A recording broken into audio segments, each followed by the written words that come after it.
God's real. Two hikers in the Mexican wilderness stumbled upon something strange. An old Jeep, abandoned, just baking in the sun. On its windshield, tucked carefully beneath the wiper, was a note that looked like someone's last words. You see, the Jeep belonged to Tom, a Vietnam vet in his late 60s. Tom loved cars. He spent his retirement refurbishing these old cars that most people would just let go to the junkyard. That Jeep was his latest project. And to test it, he convinced his wife Linda to join him for a ride through the desert. Linda was hesitant, but agreed to go.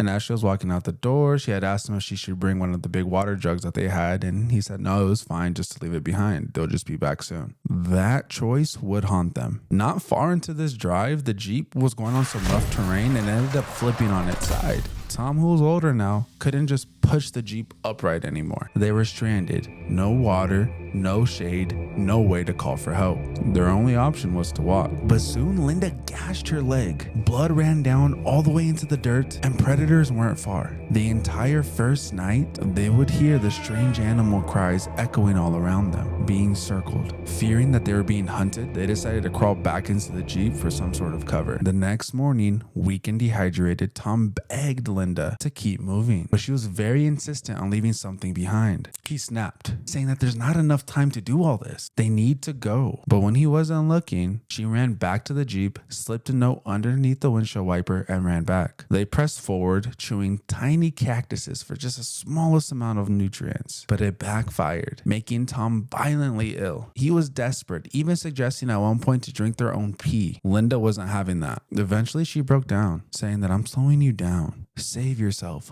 Leave me here. Tom was left with an impossible choice. Stay there with his wife, surely sealing his own casket, or to press on and try to find help and risk spending his final moments apart from the woman he loves the most. Tom decided to press on. At one point, he even got on his knees and prayed for a miracle just before collapsing. But just minutes later after his prayer, thumps of helicopter blades filled the sky. A helicopter that was part of the search team set out just for them. They saw Tom on the ground and rushed to him, but he immediately pointed back to where his wife Linda was at. He waited, terrified, fearing that she had already passed away. But one of the rescuers turned back, looked at Tom, and gave him a thumbs up. Linda was alive. When they asked the rescuers how they found them, they said that a young couple actually found their Jeep with a note that they had left on the windshield wiper. The exact same note Linda left behind that Tom refused that she didn't. That was the whole thing that sparked the entire rescue mission and kept Tom and Linda from being another tragic story in the desert.